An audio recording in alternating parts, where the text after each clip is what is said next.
سڵاو ئەم کاتتان باش خۆشحاڵم لە بەرنمەیەکی تری بۆ جێبەجێکردن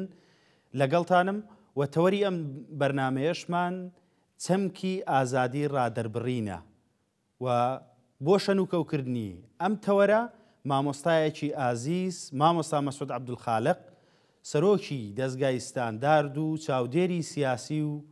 شارەزا لە پەیوەندی نێودەوڵەتیەکان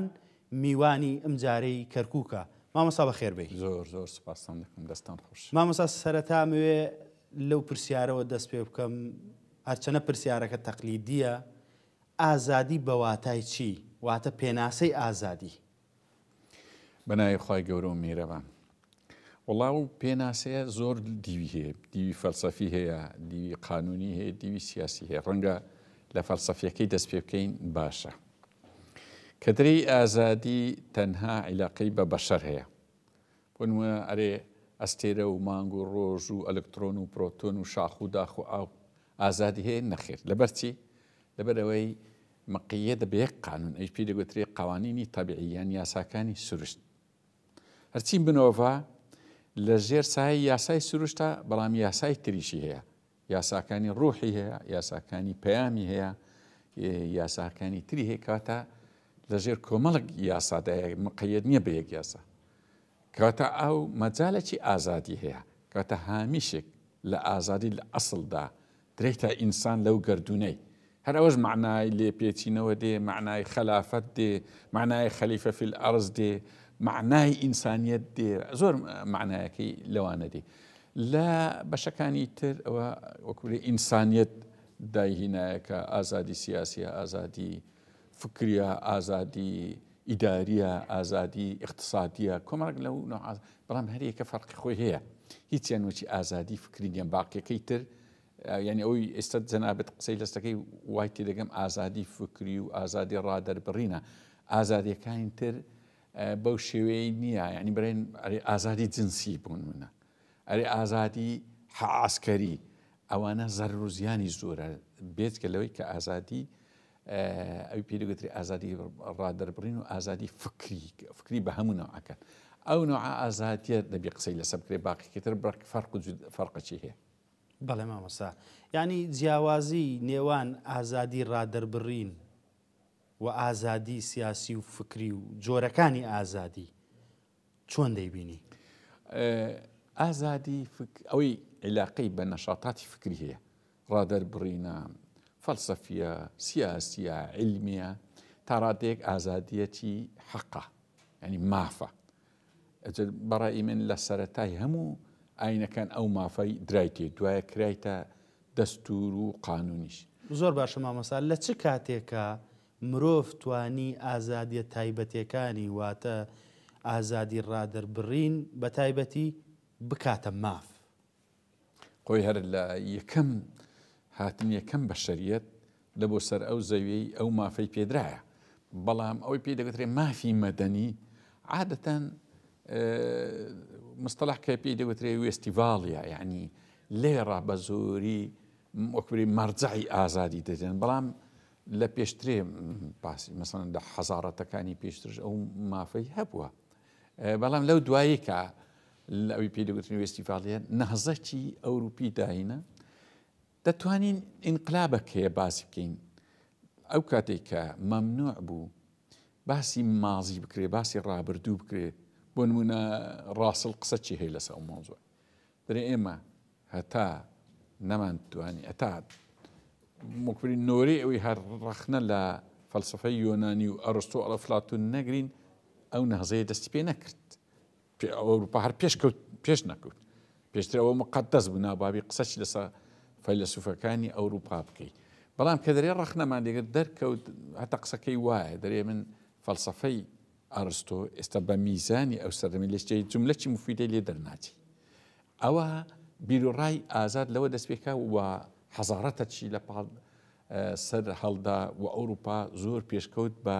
ڕێگە پێدان بە ئازادی ڕادەربڕین. بەڵام بەخۆت دەزانی ئەوەشی هەیە، ینی وەکوی سەلبیاتی هەیە ڕادەربڕینەکی ئەگەر بە مطلقی بی. بەس ئەوەیە تو دەرێت کە کەی بووە ماف ئەو کاتە بووە ماف کە دەوڵەتی هاوچەرخ دروست بوو، یەکەم جار چوار دەوڵەتەکە بەریتانیا، هۆڵەندا، ئیسپانیا، فەڕەنسا دروست بوو لەوێ لە دەستور تا ڕادەیەک تۆمارکە لە سۆرسی فەڕەنسا لە دەستوری فەڕەنسا جارچکە تۆمارکراوە ئیتر پێدا لە دەستورەکان زۆر باشە مامۆستا لە دوای زیارنامەی گردردونی مافی مرۆڤ و کە لە دوای شەڕی جیهانی دووەم پێم وە بێ بەندێکێ لە جارنامەی مافی مرۆڤ کە تیشک دەکاتە سەر هەموو ئەو ئازادیانی کە مرۆڤ پێویستێتی. بەڕێی تۆ ئەمە ڕنگدانەوەی هەبووە لە ناو کۆمەڵگە و دواتر بتوانین فەراهەمی بکەین لە ناو کۆمەڵگە؟ بەتەئکید ینی جارنامەی مافی مرۆڤ دەستکەوتەی زۆر زۆر گەورەیە لە بۆ بەشەریەت، چکە وا خەڵک وا تێدەگەیشت کە سەردەمی مەساڵحەیانی ئەو قسەی گلادستۆن کە گوت بووی هیچ شتێک دائیم نیە تەنها مەسلحات، ینی ئەوە زۆر تەئسیری لەسەر مسەقەفی کوردیش کردیە. ئەو قسەی گلادستۆنە کۆنە وها نییە لە عیلاقاتی دووەلی هەمووی هەر مەسلحەت نییە، ئێستا ئەو یارمەتی دانەی کورد هەمی مەسلحەت نییە، قەراری 688 دەرچوە هەمی مەسلحەتی دووەلی نییە، جاروێ نەوەک لە ئەخلاقی سیاستێدا یەک لەوانە ئەو جارنامەی مافی مرۆڤ وەکو بری لایەنە ئەخلاقیەکەی عیلاقاتی دووەلیە، لایەنە ئەخلاقیەکەی قانونی دووەلیە کە زۆر بەکارهاتیات بە تایبەتی کاتی خۆی لە ململانەی بینی یەکێتی سۆڤێت و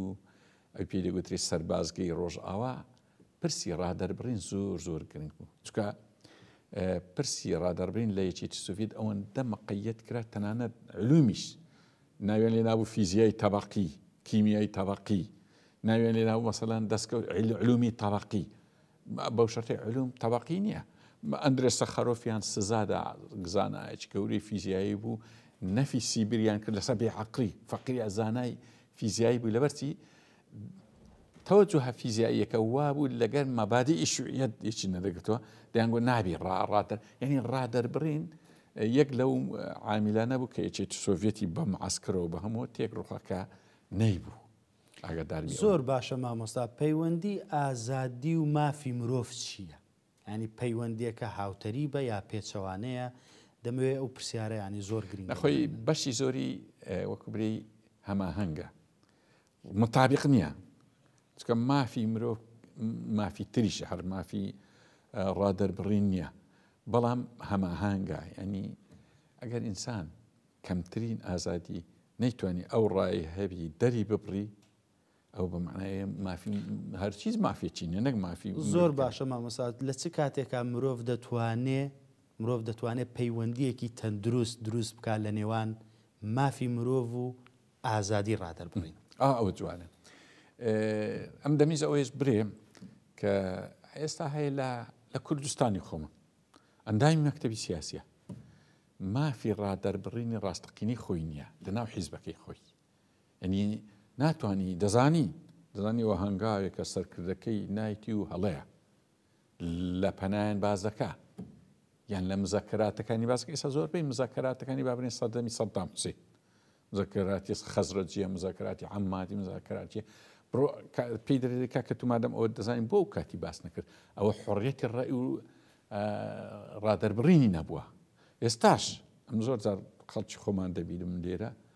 بۆ نمونە لە کاتی ڕێفراندۆمیان کاتی تر پێم گوتی کاکە ئەتوو خۆ ئەوەی قسەیم دەکەم ئەتوشی من دەزانی ڕاستە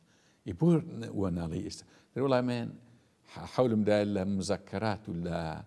یادەوەریەکانی خۆم بنووسمەوەی کاکە یادەوەری بۆ ئەو بە معنای چە؟ معنایە ئەوە ئەو مافەی نییە و ئەو مافەی نەدایتە خۆش و لەوێ زۆرێک لە کۆیلەی ئەوجا پەیوەندیەکە چیە؟ ئەوە گرنگە مافی ڕادەربڕین با جوداش بی، چکە ئەسڵەن لە جودایی ینی گوترای اختلاف و ئومەتی ڕەحمە، بەڕای من دقیق نییە ئەوە، اختلافی فکری ئومان ڕەحمەتە، اختلافی فکری دەبتە هۆی ئەوەی عیلاقەتی دیالکتیک لە نێوان ڕایەکان دروست بی، ڕایەکی چاکتر ئەوەی هێگڵ ناوی لێنە پێکاتە دژە پێکاتەیەش سەروتر، یعنی لە عیلاقاتی فکری عیلاقاتی دیالکتیک تەواوە، یعنی لێکدی جیاوازی دەبتە هۆی ئەوەی گەشە بکە، بەڵام لە بەشەکانی تر نەجا ئەوەیە وەڵامی پرسیارەکەیت بۆ نمونە ئازادی اقتصادی، ئازادی ئیداری، ئازادی جنسی، ئەوانە ئازادی نین، ئەوانە دەبی تەنزیم بکرێ، بەڵام فکر و ڕادەربڕین دەکرێت ئازادەی تەواوی بدرێت 100%. واتە مرۆڤ ناتوانێت ئازادی ڕەها بەدەست بێت. بەتاکید ئازادی ڕەها پێناسەی چییە؟ ینی تۆ مرۆڤێک بتوانێت هەموو شتێک بکە بۆ نمە کانتە ئیسپۆنۆزایە باسی ئازادی ڕەهاکەن. ئەمە لە لای تۆ چیە؟ خۆی زۆر بەوازحی ڕێکیان خستیەوە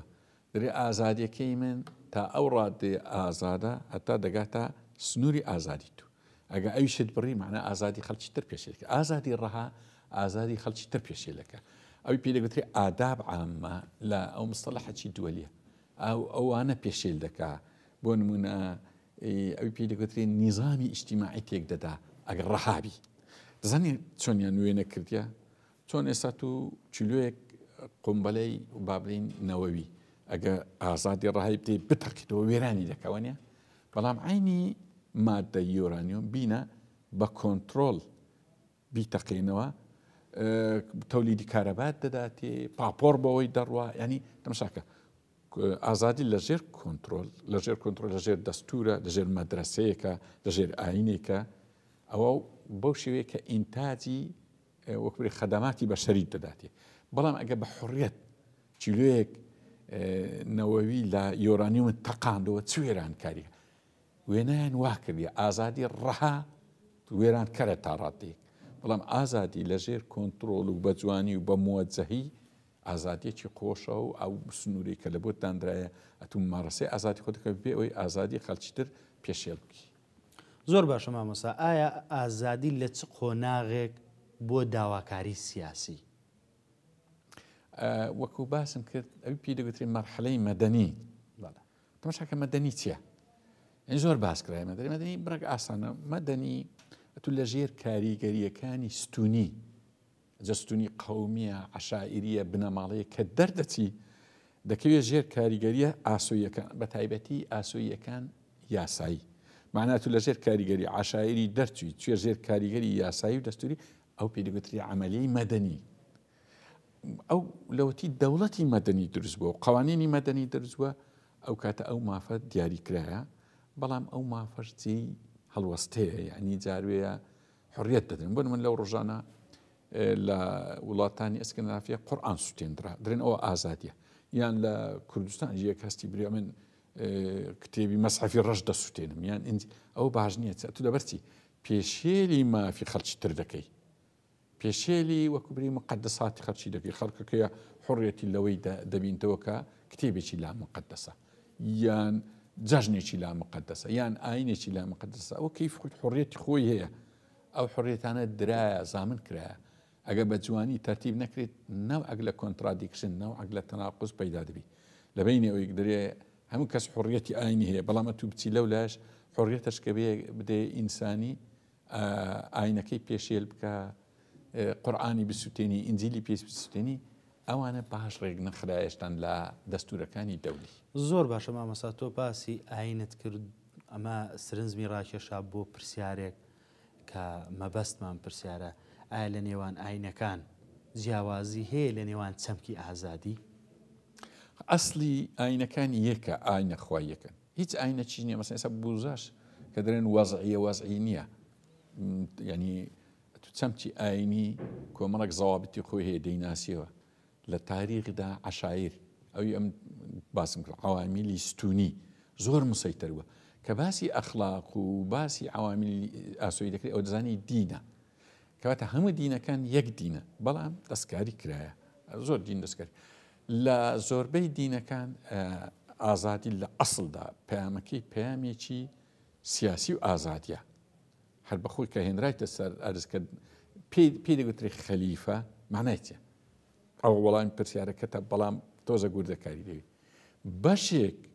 لە سڵاحیاتی خوای گەورەی پێدرایە بێ ئەوەی لە سڵاحیاتی خوای گەورەی کەم بکاتەوە ئەو سڵاحیەتە نەدرایتە دار و بەرد و ئاسن و ئەلکترۆن و پرۆتۆن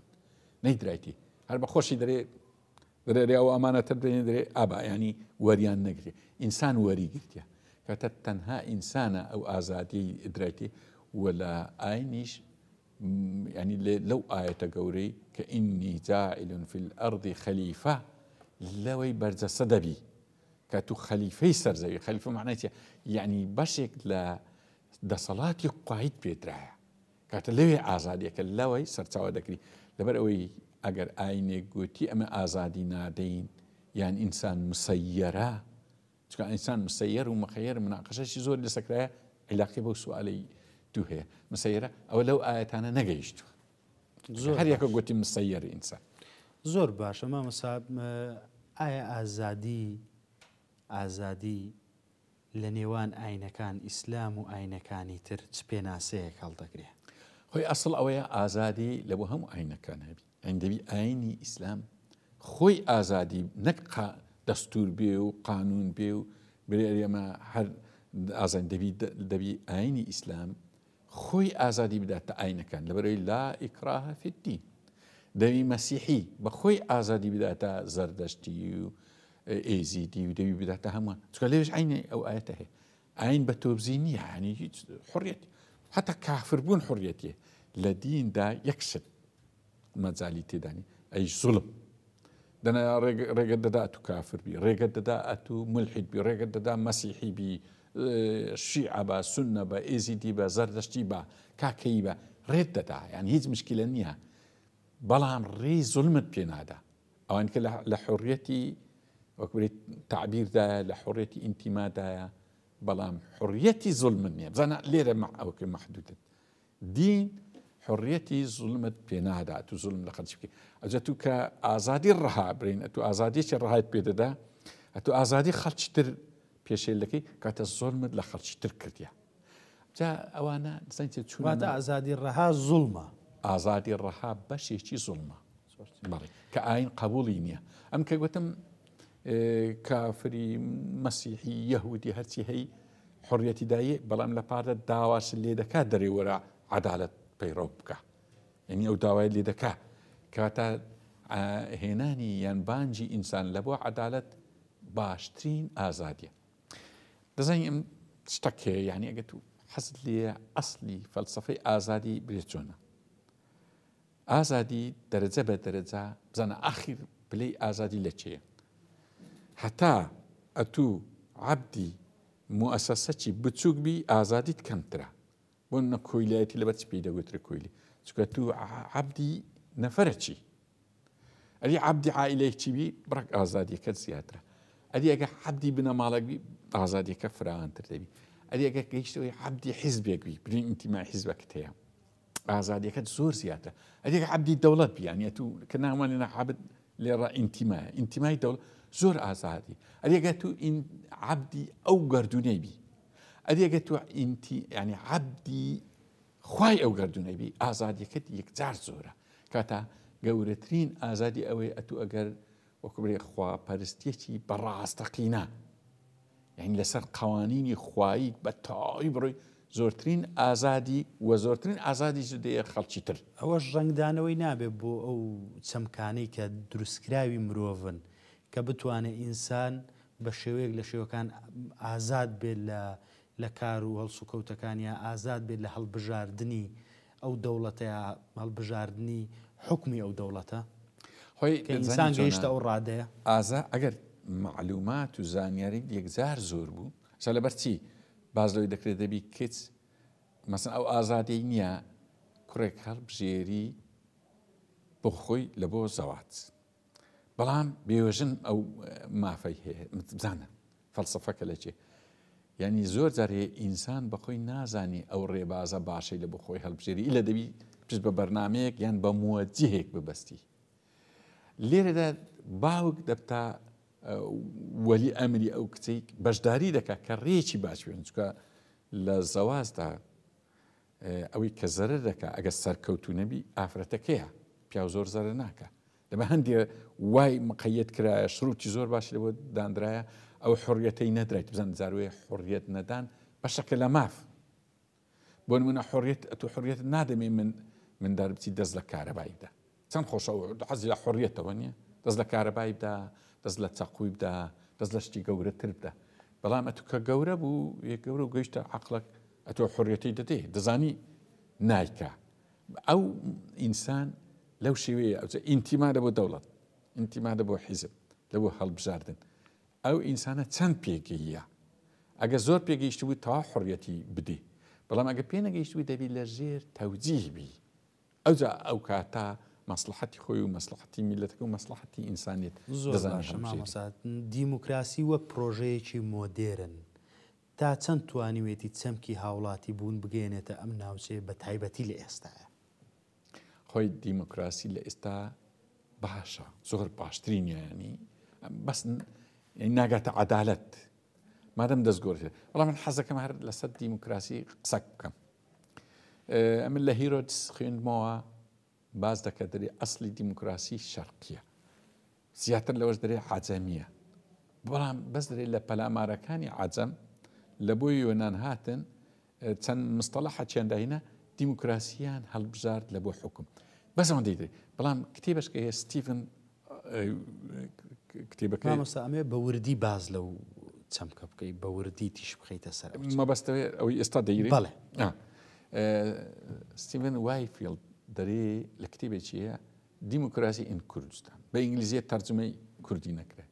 دەرێ ئەسلی دیموکراسی زەردەشتیە و لە کوردستانەوە هاتێ لە بۆ هەمووی دنیای. بەڵام لەوێ لەو کاتی مانایەکەی سەروەری یاسای گرتی یان سەروەری شەریعەتی زەردەشتی گرتیتەوە. دوایێ بۆ دیموکراسی و حکمی گەل کاتە حکمی گەل زیاترین حڕیەتی تێدایە. حکمی گەل لەگە دینیش تێکگیر نابی لەبەرەوەی قورئانیش ئینجیلیش تەوراتیش مخاتەبەی ئومەیە بەس دەبی ئەو ئومەیە پێگەیشتبی ئەوجا حکمی ئەو ئومەتە تەواو ینی حڕیەتەشی داتی. حکمی عوام زۆر فەرقی لەگە ئومە ینی کە باسی دەکاتە جیاوازی نێوان عوام و ئومە چییە؟ حڕیەت لەوێ بزانە ئازادی ڕادەربڕین لێ ئازادی ڕادەربڕینی عوامێک لە زەگار ئازادی ڕادەربینی کەسێکی بە مەدەنی گەورە زۆر فەرقی هەیە. عوام حتى ئیمامی عەلی قسەی هەیە دەرێ باس لە عوام دەکە ئیدا ئیجتەمەعوا ضەر وئیدا انتەشەروا نەفع. بزانە ئەمە باز لەوەی دەکەین یەکگرتن زۆر بەقووەتە بەڵام عوام ئەگە یەکتی بگری ئەو تەعاون عەلە الئیثم والعدوان دەکە. بەڵام ئەگەر ئومە بی ئەگەر مەدەنیەت بی یەکگرتنیان دەبتە هۆی گەورەیی دەبتە هۆی تەعاون عەلە البر والتەقوا. حڕیەی تعبیر لەوەیە دەنگدانی ئەوێ فەرقی هەیە لەگە دەنگدانی کۆمەڵگەیەکی عوام. بۆیە لە دیموکراسیدا یەک تەمان ئەوش بێ هەڵە نییە. بۆ نمونە دەنجی دکتۆرێک و دەنجی من دوور لەوەی برێم شوانیان گاوان ئەوانش بەشەرن بەڵام نەخوێندەوارێک جاهیل ئەعرابیەک وەچیەکە ئەوە نقستانێکە بەڵام ئەمە نەعەدالەتیەک نییە مامۆستا. بەڵێ ئەمە هەڵە نییە لە ناو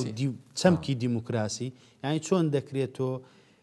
دەنگی پیاوێکی کامڵ یان ئافرەتێکی کامڵ بکەیتە ئاستی دەنگی کەسێک کە ڕاست و چەپی خۆی لێک ناکاتەوە. ئایا ئەمە لە هەڵبژاردنە کە هەموو کەس ئازادە چۆن نوێنەری خۆی هەڵەبژێرێ ئەمە تەڵەیەک نییە بۆ ئەو کەسە باشانەی کە دەیانەوێ ببنە نوێنەر؟ خۆی تو باسی عەدالەتی کرد. ئەمنیش لە ئەوەلی ڕاگوتم دیموکراسی لەو سەردەمەیدا شێوازێکی زۆر باشە لەبەرەوەی بەدیلی تکەمان نییە بەڵام لە مۆچی بە میزانی عەدالەت هەری دەسەنجێنی تاوان ئەوەی لێ دەردەچی. بۆ نمونە ئەتو دەکرێ بێ ئەرێمە 15 کەسین بەڵام یەک تەبیبمان تە یەک دکتۆر ئەریکاکە ئەو نەخۆشە هاتیە بابی کەینە ڕەئی ئەگە 13 کەس گوتی یان 8 کەس گوتی عملیاتکەین عملیاتکەین ناوهانیە. ئەگە دکتۆرەکە مادەم اختصاسیە گوتی عملیاتکەین با 12 برێ نەیکەین دەبی قسەیوی بخوا. اختصاسی یان لەو شوێنانە نییە لە حکمی ژوایە حتى لە گەردوونی یعنی ئەگە عالمەکی گەردوونی هاتو ئێمەش دەگەری دانیشتین یخۆ با 20 کەسین 100 کەس. ئەو قسە مەشهورە دەرێن کاتی خۆی هەموو کۆمەڵگەی سەرزەوی گوتیتی عرض ناسوڕێ بەڵام گالیلۆ و کۆپەرنیکۆس گوتیان دەسوڕێ 2 کەس 3 کەس بوون زۆردانۆ کەواتە قسەکەی وان ئەقالیشە ڕاستتر دەرچوو. یعنی کەواتە ئیش اختصاسیە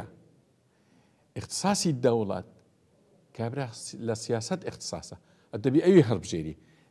دەنگدان لە کوردستانیان لەو شوێنانی کە کۆمەڵگەکەی عوامە مع الأسف کە ئەو قسەی بەکاردێنین دقیق نییە وا دەبینی ئێستا مامۆستا دێمە سەر کوردستان و عێراق بەگشتی عملیەی دیموکراسی وەکوبری ئەحسن مەوجودە بەڵام چاکترینیان نییە. بەدیل عەدالەتە خاستان ئێمە ئێستاوا گەیشتنە. ئایا عەدالەت لە ڕووە مەعریفیەکەوە چی دەگەێنێ؟ عدالات چۆن قوانین ئەو گردردونەی ڕێخستووە دەبی قوانینێکی نەظیر، قوانینێکی هاوتا، نەک بزەبت قوانینی طبیعی، قوانینێکی هاوتای، قوانینی سروشتی دەبی کۆمەڵگەی بەڕێوە ببە. ئەو قوانینە پێی دەگوترێت عدالت، عدالەتی ئیجتیماعی، ینی قوانینێکی ڕوحیە، قوانینێکە کە یەکسانی شەر نییە، یەکسانی عدالت. عدالت زۆر تایبەتە، ینی لە بەڵام ئەوەندە قورسیش نییە برین ئەرێ چۆن تعریفی عدالت بکەین. بەڵام جیاوازیە لە نێوان عدالت و یەکسانی. بەتاکید ئێستا مەبادی ئیشوێت لەسەر یەکسانی بوو. بۆ نمونە ئەمن و ئەتوو هەموو دەوابی برین ڕۆژێ یەک سێومان بدرێتی، بەڵام ئەتوو حەز لە سێوە، ئەمن حەزم لە هەنارە. ئەو یەکسانیە، بەڵام عدالت نییە. عدالت ئەوەیە سێوەکی بدەنە تو هەنارێکی بدەنە من،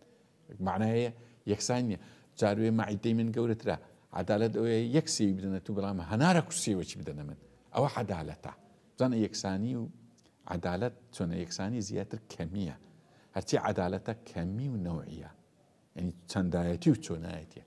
ئەوانە هەمووی مەوزوعی دوور و درێژن، ئەسڵ هەر پرسیارێک و لەوانە ڕەنگە حەڵقەی بەرنامەکەن. زۆر چاکە. مەرجە تەنیا ئازادی ڕۆشنبیری و هوەری هەبێت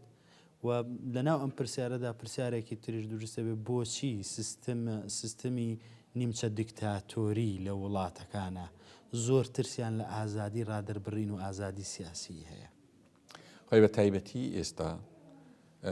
زۆربەی نیزامە دیکتاتۆریەکان بە ئازادی ڕادەربڕین دەڕۆخی، نیمچە دیکتاتۆریش، حتا نیمچە دیکتاتۆری بەتاکید. ینی چکە ئێستا سەردەمەکە ینی تاک ڕاستەوخۆ تەفاعل لەگە عالەم دەکە، وەک جاران نمایە ئەتو بتوانین لە عەشیرەتێک، لە بنەماڵێک، لە ناو حیزبێک قەتیسی بکەی و بێ ئەوە منەزیرەکەتەوە ئەوش کاتەوە تەوجیهات تاتێ چی هەیە و تەواو. نایسە نەفەر یەکسەر تەفاعل لەگە عالەم دەکە. کاتە ئەو حیزبە یان ئەو بنەماڵەیە ئەوەی پێزەبت ناکرێت، نابتە کوڕیوی، لەوەی کێشەکە دروست دەبی. ئەوجا هەیە قیود دادنی، هەیە سجنی کردەوە، ینی ئەعدام دانرایە لە بۆ ڕادەربڕین. هەتا ماوەکانی تریش ئێستا وەلەو بوویتە عیبەکی زۆر گەورە ئینسان لەسەر ڕادەربڕین سجن بکرێ، ئەزیەت بکرێ، یان لە داوائیر دەربکرێ، یان بێبەش بکرێ. ئەوە لە جیهاندا زۆر کەم بووە. تقریبا لە عالەمی عەرەبیش ئێستا نمایە، لە کوردستان و لە عێراق تۆزەک ماوە. بێمە سەر عێراق لە دیدگای تۆوە، لە ڕوانگەی تۆوە ئازادی ڕادەربڕین چۆن دەبینی؟ ئایا بۆتە مافێکە هاوڵاتی و بتوانێت بە شێوەیەکی ئازاد نوێنەری خۆی یا دەنگی خۆی بگەێنێ؟ وەڵاهی تا ڕادەیەک لە چاو وڵاتانی عەرەبی عێراق تا ڕادەیەک پێشکەوتووە. من زۆر جار اعترازم لەوەی هەبوو کە مسەقەفی عەرەب دەیانگۆ عێراق بگەڕێتەوە ئەحزانی عەرەبی. ئەم دەرێم نە عەرەب وڵاتانی عەرەبی بگەڕێنەوە ئەحزانی عێراق، لەبەرەوەی دەستورەکی تا ڕادەیەک باشە، ڕادەربڕین هەیە، هەڵبژاردن هەیە، 4-5 ڕئیس جەمهور گۆڕایە، 6-7 ڕئیس وەزرا گۆڕایە، سەرۆکی پەرلەمان گۆڕایە. ئەو لە ناو وڵاتانی عەرەبی کەمتر بە تایبەتی وڵاتانی هەتا لە کوردستانیش کەمە، نە ڕئیس وەزرا دەگۆڕێ، نە سەرۆکی حیزب دەگۆڕێ، نە سەرۆک دەگۆڕێ. ینی ئەوەی کار بەدەستەکانە کەمتر. عێراق لەو ناحیە تۆزێک توشتە پێش، ناخۆشە لە بۆمە زۆر زۆر کە ئەو قسە دەکەین دەبابی دیموکراسیەتی کوردستان بوو باە نمونە لە بۆ عێراق. بەڵام بەداخەوە لە کوردستان وای لە عێراق تا ڕادێک ڕادەربڕین هەیە. بەڵە شتێکێ عێراق نیزامی تەوافقیە. تەوافقی معنای چێ؟ بە معنای ئەوەیە دەوڵەتەکە دەوڵەتی پێکاتێ، دەوڵەتی مواطنە نییە. بۆیە هەر پێکاتەک دیموکراسیەکی تایبەتی خۆی هەیە. یعنی دیموکراسی تەوافقی بە معنە دیموکراسیەک پارچە پارچە ئەی پێدەگوترێت سەب دیموکراسی، یعنی دیموکراسیەکی پارچە پارچێ. دیموکراسی ناو سونە جودایە، دیموکراسی ناو کورد جودایە، دیموکراسی لە ناو شیعە جودایە. ئەوە نیزامەکە تایبەتە. بۆ نمونە لبنان وابوو، قبرس وابوو پێشترێ، چیکۆسلۆڤاکیا وابوو، تا ڕادەیەکی کەم ئیماراتی ژوە، ئەوە عێراقی ژوە. لە بۆ ئێمەی کورد ئەو نیزامە تەوافقی زۆر زۆر باشە، لە دەستورەکەش باشترە، زەمانەتیی ئەوەندە بە قووەتی تێدایە. بەڵام لە بۆ تەتەور و گەشە حرەکەی بەتیئە زۆر زۆر. مامەسامێ و پرسیارە بکە بچەنە لە تەوەری بەرنامەکە دەرەچم، بەڵام ئەوەندەی من ئاگادار بم و دەستگای ستانداردووە بەڕێزیشتان زۆر قسەتان لەسەرەوە کرد کە پرۆژەی سەدر پرۆژەیەکی خەتەرە لە عێراق و تەسیری لەسەر چەمکی دیموکراسیەت هەیە حکومەکە ئاگەڕێتەوە بۆ حکمێکی ئەبەوی. ئایا من ئەمەوێ ئەم پرسیارە تایبەت بێ و لە تەوەریش دەرەچم لە ڕوانگەی تۆوە ینی عێراق بەرەو چوە دەڕوا بەم زۆر سیستەمێکەوە هەیە. ئێستا برادرانی بابرین پارتی کە لەو هاوپەیمانی دەمون دەرچوون و ئێستا لە جێشکەنە پێم زۆر باشە ئێستا ئەوە باشترە ئەوی پێشترێ زۆر مەترسیدار بوو بالفێ زین چۆنە مەترسیواتە پارتی کەوتە هەڵەوە بەتاکی هەڵەیەکی زۆر مەترسیدار جەم لەبەر چەندین هەڵی تری کردما مەساوەکو هەڵی ڕیفراندۆم و دەزانی چۆنە ئەم بۆچیە گەڕێنیتەوە لەبەرچی سەرکردایەتی حیزبە دەسەڵاتدارەکان ئازادی ڕادەربڕینیان نیە ئێخۆمە هەموو دەمانزانی چوونە ناو پرۆژەی سەدر ئەو 14 مادەیە کە باسی لە هەڕۆشاردنەوەی تەوافە دەستکاری دەستور میلیشیای پێشمەرگا عێراقی مرکزی ئێوەمە دەمازانی ئەوە جەهەنەمی کوردستانە ئێخۆ سەرکردەکانی وانیش دەیانزانی من دەمەوێت لەم منبەرەوە بە وردی قسە لەسەر ئەو بابەتە بکەین بزانە ئێخۆ ئەندامی مەکتەبی سیاسی دەیزانی وەچی من دەیزان ئێمە کردمانە توێژینەوە گوتمان ئەوە مەترسیەکی گەورەیە ئێو نەدەوێرەوە بڵێ بەنای ئازادی ڕادەربڕینی نییە لەبەر هەندێ سەرکردی کوردی ئەگەر دیکتاتۆریش نەبی دەبتە دیکتاتۆر و بە دوای غەڵەتی گەورەکەی کەس نێ پێی برێ هەڵی هەتا لە کاتێک تووشی وەکو برێ کۆلە ڕێ دەبی ئەوجە دەگەڕێتەوە ئەوەش بۆ هۆی ئەوەی هەرێمی کوردستان کاریگەریەکی زۆر لەسەر پێگەی بی بچووک بۆوە میسەر ڕۆبع کوردستان مایە سیادەی نەمایە پێگەی هەرێم لە دووەلی لە عێراق زۆر لاوازە لە بەهۆی ئەو هەڵە گەورانە خۆی ئەگەر ئەندام مەکتەب سیاسیەکەی یان مامۆستای زانکۆ کە حیزبیە یان مامۆستایەکی ئاینی کە حیزبیە وەکو من لەگەرە من بە ڕاستگۆیانە بیگوت باید کوورەکە کە ڕیفراندۆم بەو شێوەیە نەک مافی چارەنووس مافی چارەنووس حەقی هەمووی لەچێ بەڵام ڕیفراندۆم بەو شێوەی کوورەکە کە کوردستان وێران دەکا سەرکردایەتی کورد نەی دەکرد بەس ئەو ئازادی ڕادەربڕینەی نەبووەوە برێ تەمامەسان نوخبەی کوردی نخبە و چینەی کە پێی دەڵێن حیزبی نخبەی حزبی جیاوازە لەگەر نخبەی بەتاکی نخبەی حیزبی خەڵک ئەو قسەیان پێدرێک دێن کۆیلەنا یعنی لەگەر بەرنامەکەی دەنا من وەکو تەشیر نارێم کۆیلەیە فەقیری ناتوانێت ڕادەر ببڕی ما ئەو مەشهورە یعنی بە تایبەتی ئەو حیزبانەی کە زیاتر بنەماڵەی و عشایرن تیایدا ڕای ڕادەربڕین هەر نییە لەوێن دەری ئەسڵەن ناتوانانی کە قیادە شتێکی گوت تاڵ وەکو بری دەشزانی غەڵەتە لە جیان لە دانیشتەکان لەگە حیزبی تر ئەگە کەسی لە دێنێ دەرێ غەڵەتە و بەڵام چ بکەین ئەمە ناتوانانی ئینسان ئەو نوعژیانە هەڵ نەبژێری ئینسان ئەوەل کەلیمەی حیات ئەلفوبای حیات ئەوەی ئەتو ئازادیی ڕادەربڕینە تابی ئەتو ناتوانی ئەو قسە حەقیقەتەی بری سێ زای 4 7 کە سەرکرد سەرۆک گوتیتی نۆ ئەتو ناچار بری ئەرێوڵە دەکان نۆ یعنی دەبی پاساویشی لە بۆ بینە دەبی مناقشە لەگە خەڵکی تریش ئەجاوی پرسیاری ئەسلی کردت لەبارەی موقتەدا سەدر بەڕاستی پرۆژەی زۆر مەترسیدار بەڵام قسەک هەیە ئەمە لە کوردستان ئەگەر وازمان لە دەوڵەتی کوردستان و فیدرالی و کوردایەتی و وەتەنی هینایە پرۆژەکەی موقتەدا سەدر خراپ نەبوو واتە وازمان لەو هەموو گوشار و لەو هەموو دروشمانە هێنا کە پێشتر باز دەکرا بۆ دروستکردنی دەوڵەتی کوردی و بۆ دروستکردنی کیانی کوردی ئەو حزبەی کە خۆی بە خاوەنی ئەو پرۆژە ئازانی دواتر کەوتە ناو هەڵەیەکەوە لەگەڵ سەدرایانی ئەمە ئەم بۆچی گەڕێنیتەوە وەکوبرێ ئەتوش داوات کرد بە وردی ئەو مۆزوع بەڵێ ئەو پرسی ڕاستە دەسەڵاتی کوردی کوردایەتی و نیشتیمانی و دەوڵەتی گەلە ناشتیرنی کردێ بەڵام هێشتا لە ناخی هەموو کوردێک هەرماوە نەیتوانێت یعنی دەسەڵاتی کوردی ئەو هەموو شتە ناشیرنەی دەکا ئەو هەموو حەول و تەقەلای دەدا کە پرسی کوردایەتی یان نیشتیمان پەرویان کوردستانی گەورە لە موخی تاچی کوردی دەربێن پێی نەکرایە ئەوجا و هەرچی دەرێ سەرڕای ئەوەش ئەمە قسەکەمان وازح بی ئەگەر حیزبی دەسەڵاتی کوردی یان برایانی پارتی کە بەشداری ئەو پرۆژەی سەدریان کرد ئەگەر یەکجاری وازیان لە کوردایەتی وەتانیەت و ئەوە هێنایە گەڕاینەوە سەر پرۆژەی ئەی پێدەگوترێ مواتەنە هاوڵاتی بوون ئەو پرۆژەی موقتەدا سەدر لە بۆ هاوڵاتی بوون باشە بەڵام ئەگەر ئێمە لەسەر کوردایەتی و لەسەر ڕێبازی فیدرالی و وەتانی کوردستانین ئەو پرۆژەی مقتەدا سەدر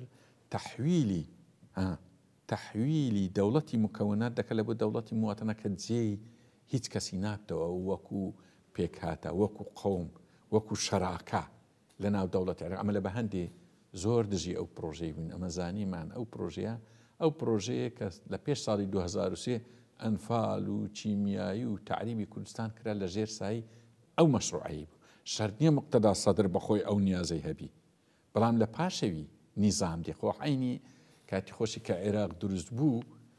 ئومەم متحدە ساڵی 1932 سەر بەخۆی دایە پێک و زۆر علەمای گەورە قەول بوو هەتا 25 ساڵ لە ژێر ئینتیدابی لەبەرەوەی گوتیان کاکە ئەوە تەحویل دەبی لە بۆ دەوڵەتەکی عنسوری تابعی عربی کوردی تێدا دەتوێتەوە بالفعل ینی کورد سنووری لەو بەری فرات بوو بە پێی مادەی 63 کە سنووری کوردستان 63 سیڤەر سنووری کوردستان دیارەکە لەو بەری فراتە ئێستا من لە کەتیدا ئەو بەرەی دزدەست نەک فرات ئەوەندە بچووک بووە بێو ئەگەر ئەو پرۆژەی مقتەدا سەدر ینی وەکو ئەوەی مشابهەوەی بەهاتا وایە ئەوەندە کوردستانی مایە ئەوەندەش نەدەم زۆر چاکە مامەسا من ئەمەوێ بێمە ناو هەرێمی کوردستان وە باسێک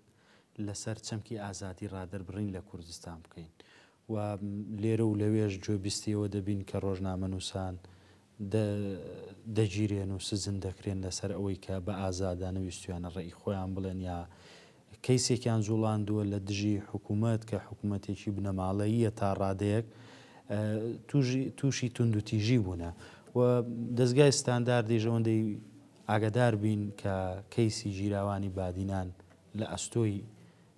محامیەکانی دەستگای ستاندار بووە ئایا بەرتەسکردنەوەی ئەو چەمکە لە هەرێمی کوردستان خەتەرە بۆ لە ناوچوون یان بچووکردنەوەی قوارەی هەرێم زین چۆنە خۆی ئەم باسم کرد ئەوروپا تا ئازادی ڕادەربڕینە جوانەکەی نەهێناکایە هەر بە پێشیش نەکەوت